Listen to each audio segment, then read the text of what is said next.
Hello everyone, welcome to S UPPSC. इस video में हम यूपीपीएससी 2025 के लिए क्विज़ 5 जो है उसको डिस्कस करेंगे। ऑलरेडी हम 1 to 4 क्विज़ कर चुके हैं, तो आप इस क्विज़ को देख लेना। और इसकी रेलेवेंस भी मैंने आपको बताई है कि इस क्विज़ की कितनी रेलेवेंस है। तो इससे पहले वाला जो वीडियो था, आप उस वीडियो को आप देख सकते हैं, मैक्सिमम आउटपुट मिनिमम एफर्ट वाला वीडियो। बाकी ये प्रीलिम्स के कोर्स हैं और इस नंबर पे आप व्हाट्सएप और टेलीग्राम करके इसको ज्वाइन कर सकते हैं।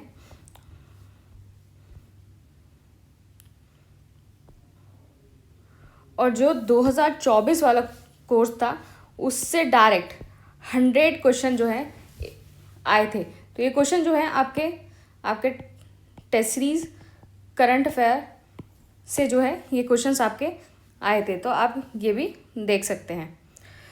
चलिए हम अपना क्विज स्टार्ट करते हैं। पहला हमारा क्वेश्चन है, with respect to tsunami consider the following statement and choose the correct option. ये हमारे ऑप्शन दे रखे हैं। They are shallow water wave, the speed of tsunami is more than the speed of jet stream, the speed of tsunami is more in shallow water than the deep water. तो इसका जो answer है वो answer 1 and 2 है। तो basically tsunami जो है एक series of long wavelength है, long wavelength. And characteristic क्या है कि it is a shallow water wave due to their long wavelength. और जो स्पीड ऑफ सुनामी है वो ज़्यादा होती है जेट स्ट्रीम से।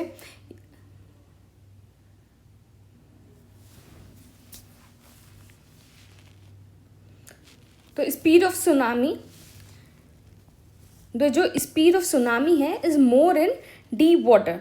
तो सुनामी की जो स्पीड है वो डीप वाटर में ज़्यादा होती है, डीप वाटर में। और the speed of tsunami is more then 800 kilometre per hour, which is more than the speed of the jet stream. तो इसका आंसर हो जाएगा आंसर 1 and 2। नेक्स्ट क्वेश्चन है, which of the following factor can cause the tsunami. तो इसमें से कौन सा फैक्टर है जो सुनामी कॉज कर सकता है। तो पहला under water earthquake, volcano, extra terrestrial collision, landslide. तो इसका आंसर है आंसर डी, सारे फैक्टर। तो सारे फैक्टर जो हैं वो कर सकते हैं।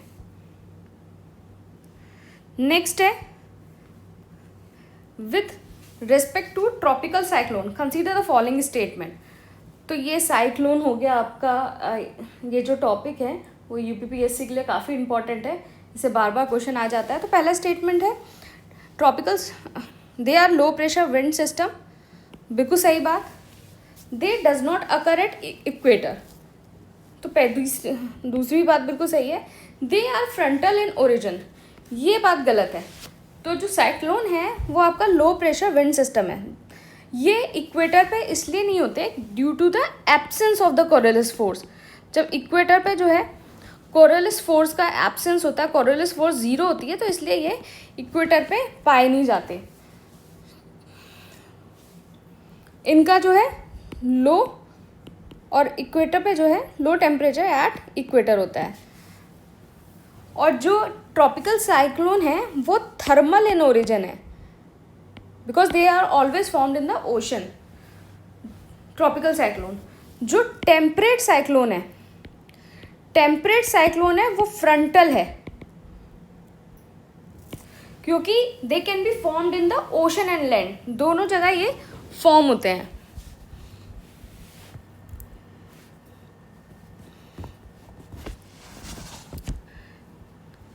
नेक्स्ट क्वेश्चन है, which of the following regional name of tropical cyclone is not correctly match. तो इसमें से कौन सा रीजनल नेम है वो करेक्टली मैच नहीं है, नॉट पूछा है,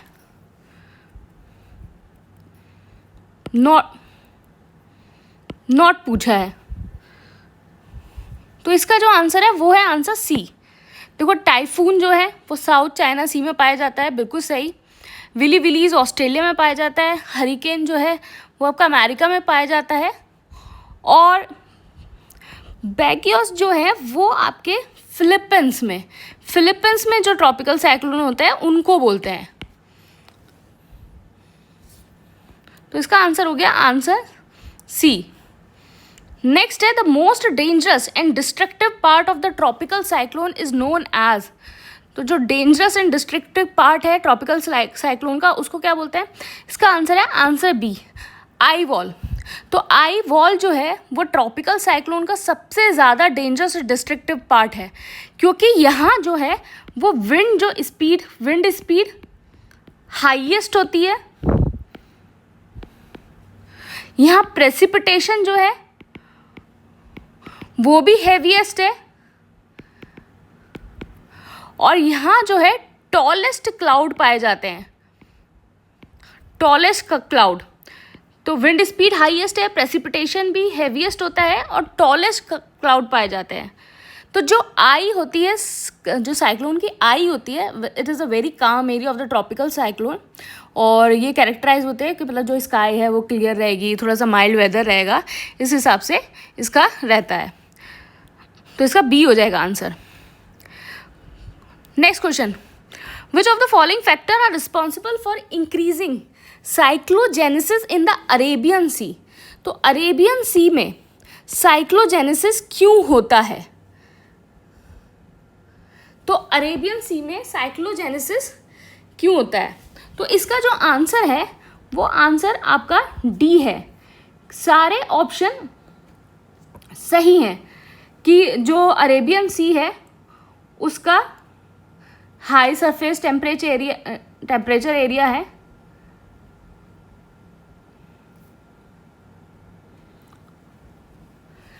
और कंड्यूसिव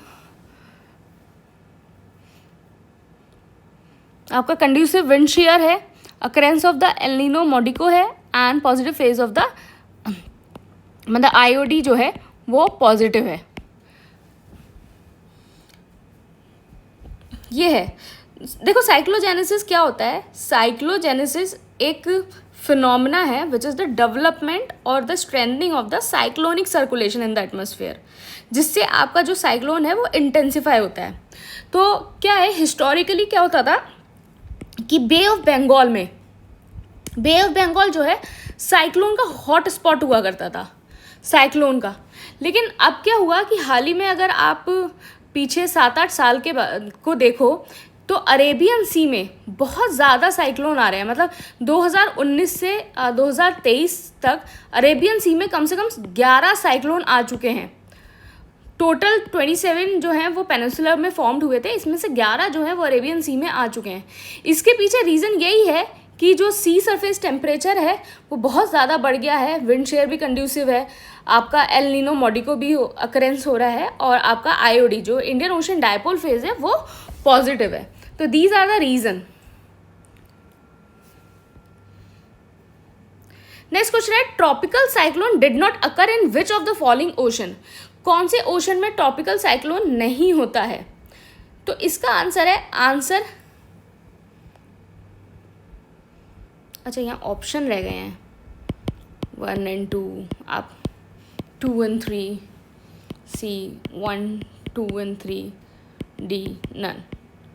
तो इसका जो ऑप्शन है वो हो जाएगा A 1 and 2।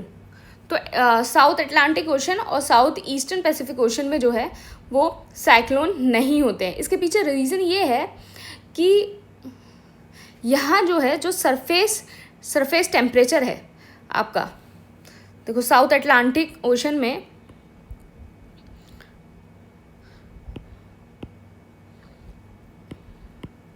ये आप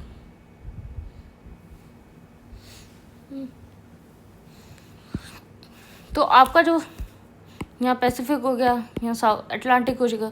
साउथ अटलांटिक और यहाँ जो है वो आपका कूलर सी सरफेस टेम्परेचर है, और यहाँ जो विंड शेयर है वो भी हाई है, तो इसलिए जो है यहाँ साइक्लोन अकर नहीं होते हैं।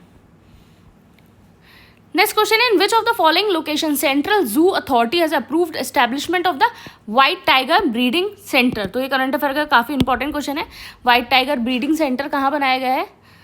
तो इसका आंसर है आंसर ए गोविंदगढ़। तो व्हाइट टाइगर ब्रीडिंग सेंटर जो है Govindgarh near Mukundpur, white tiger safari Rewa MP में। ये इंडिया का जो है first white tiger breeding centre है। This is the first white tiger breeding centre of the India. तो वेरी इंपॉर्टेंट हो जाता है ये क्वेश्चन आपके एग्जाम के लिए। नेक्स्ट क्वेश्चन है, the Fort William in Kolkata, the headquarter of the eastern army command, has been renamed as. इसका आंसर है आंसर सी, विजय दुर्ग। तो इस name as Vijaydurg after जो क्या हुआ था कि फोर्ट इन महाराष्ट्र जो नेवल बेस था फॉर मराठास, तो it was renamed as the Vijaydurg. Next question है, इसरो हैज डेवलप्ड इंडिया का first fully indigenous microprocessor which is known as. तो इंडिया का पहला इंडिजीनियस माइक्रो प्रोसेसर इसरो ने डेवलप किया है, ये है विक्रम 3201।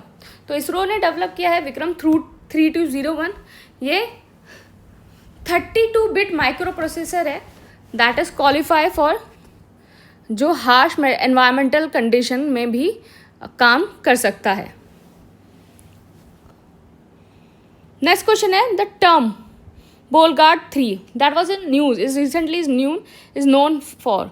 तो इसका आंसर है answer A, paste resistant GM crop. तो बोलगार्ड 3 जो है this is for the paste resistant GM crop, और इसके अंदर 3 प्रोटीन्स होते हैं, cryo 1AC, cryo A1B and whip 3A,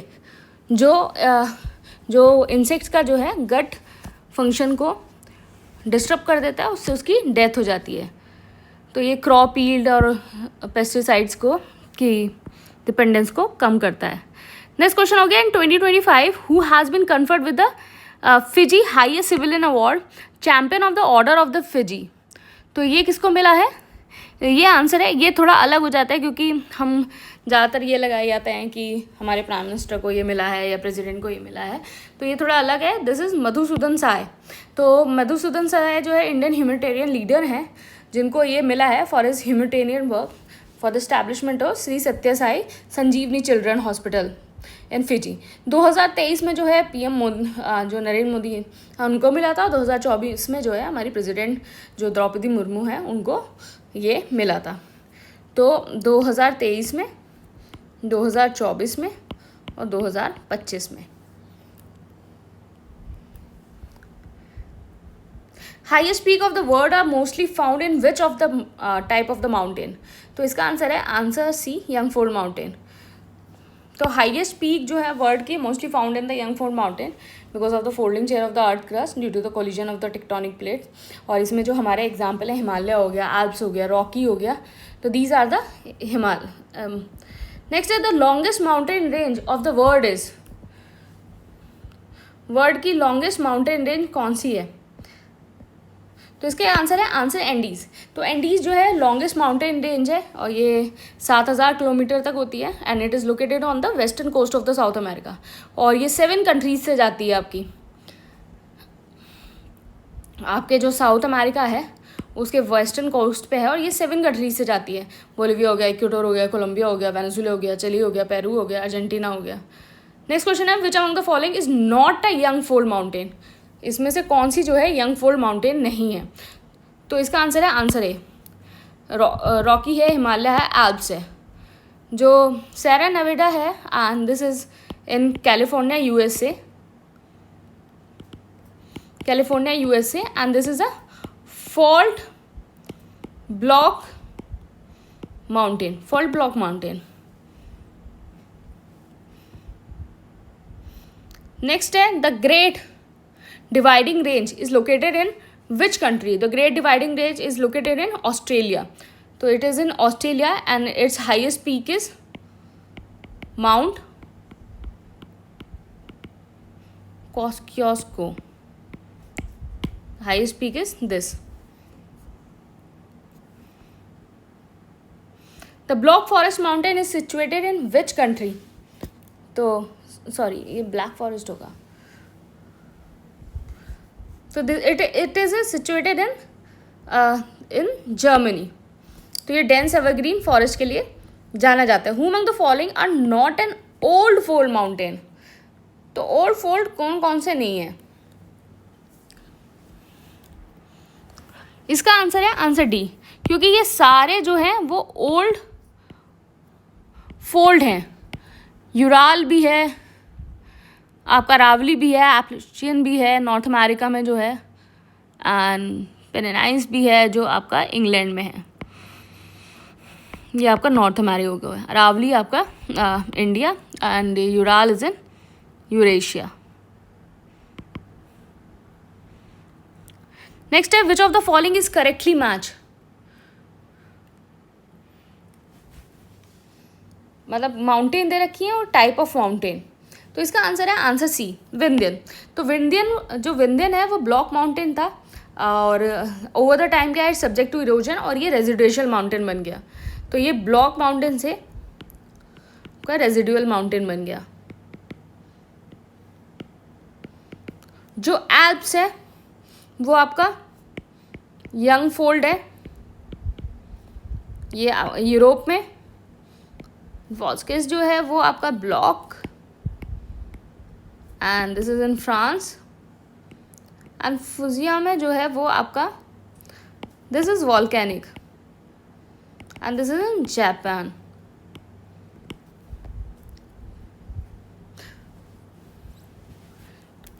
next question है which of the following mountain range forms a natural boundary between France and Spain. तो France and Spain के बीच में किसने नेचुरल बाउंड्री बनाई है, इसका आंसर है आंसर सी, प्रेनीज। नेचुरल बाउंड्री है between France and Spain. Caucus mountain जो है वो कहाँ अप्लाई करता है आपका, ब्लैक सी एंड कैस्पियन सी। और इसकी हाईएस्ट पीक कौन सी है, माउंट एल्ब्रस। कार्पेटियन जो है वो का यूरोप में और ये एक्सटेंड करता है चेक रिपब्लिक टू रोमानिया। फिर Apennine mountain, this is located in Italy. Next है Atlas mountain range is located in which of the following. तो एटलस माउंटेन रेंज आपका कहाँ लोकेट होता है, इसका आंसर हो गया मोरक्को। तो it is located in Morocco, Tunisia and Algeria.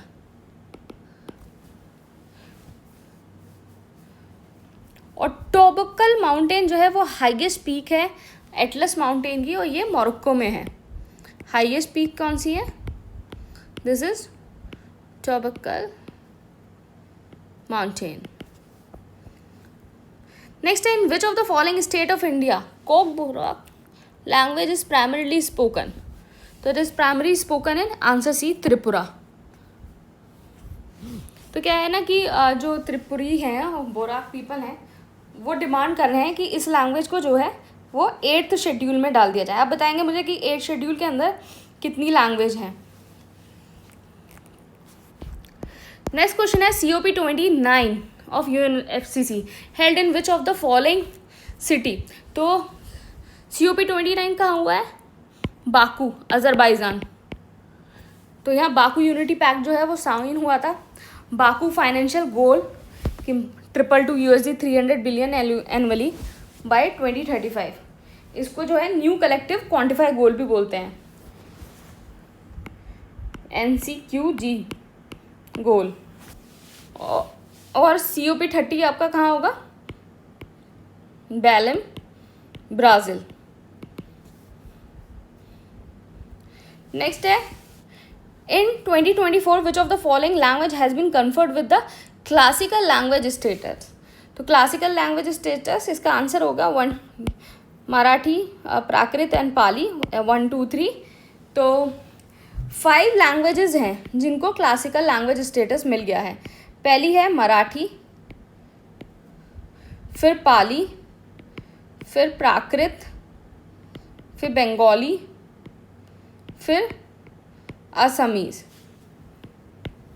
Tamil जो है वो फर्स्ट लैंग्वेज थी to get it. And total अभी जो जितनी लैंग्वेज है 6 ऑलरेडी थी, 5 नई हो गई हैं, टोटल 11 हो गई हैं। आप मुझे बताएंगे कि ओल्ड जो 6 है वो कौन कौन सी थी। नेक्स्ट क्वेश्चन है in which of the following city Purna Kumbh will be held in 2028। तो इसका आंसर है answer C, Ujjain. Ujjain on the bank of the river Kshipra, जो भी आप उसको अनाउंस करना चाहिए। Which of the following has the highest forest cover in terms of percentage of its area. तो हाईएस्ट फॉरेस्ट कवर किसका है in terms of the percentage? तो परसेंटेज में जो हाईएस्ट कवर है वो लक्षद्वीप का है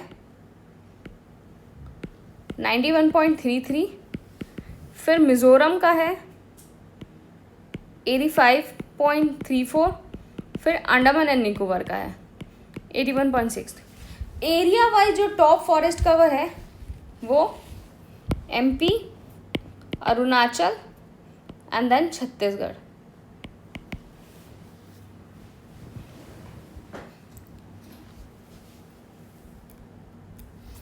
नेक्स्ट क्वेश्चन है which of the following pair is not correctly match. इसमें से कौन माउंटेन्स दे रखी हैं, कुछ कंट्रीज दे रखी हैं और इसमें से कौन सा करेक्टली मैच नहीं है। तो इसका आंसर है आंसर सी कैंटेब्रियन। बेसिकली ये इटली में नहीं है, ये स्पेन में है। और mount Kilimanjaro this is Tanzania, highest peak है अफ्रीका की। माउंट मैकेंजी ये वॉल्केनिक पीक है ऑफ रेनबो रेंज, ये कनाडा में है। माउंट एल्ब्रूस जो है वो रशिया में है, हाईएस्ट पीक है रशिया की। नेक्स्ट है which of the following are the temperate grassland. तो इसमें से कौन कौन सी टेम्परेट ग्रासलैंड है? तो टेम्परेट दो तरह की आपकी ग्रासलैंड होती हैं, ट्रॉपिकल ग्रासलैंड और टेम्परेट ग्रासलैंड। तो ट्रॉपिकल में आपका सवाना हो गया, कंपोज हो गया एंड आपका लैनॉस हो गया। तो कंपोज नहीं है, this is because this is tropical.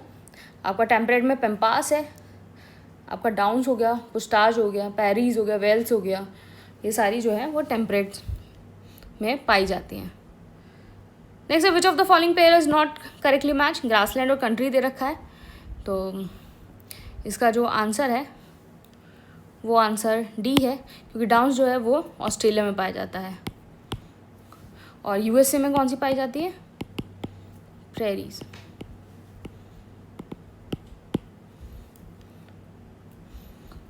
Next question है who among the following are the warm ocean current.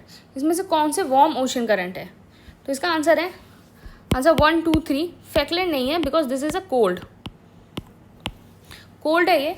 बाकी कुरोशियो है जापान में, अगलस जो है जिसको मोजाम्बिक करंट बोलते हैं, फ्लोरिडा, ये आपके वार्म है। और फैकलैंड को जो है वो मेलविनास करंट भी बोलते हैं। तो हमने अपना क्विज़ कंप्लीट कर लिया है, 30 क्वेश्चन, क्विज़ 5 ये कंप्लीट हो गया है। तो आप इसी तरीके से इसको यूटिलाइज़ करिए क्विज़ को, और इसकी स्ट्रैटेजी और सब मैंने इससे पहले वाला जो वीडियो है मैक्सिमम आउटपुट मिनिमम एफर्ट वाला, आप उसमें देख सकते हैं। मैंने सब कुछ सही से एक्सप्लेन किया है। Thank you and all the best.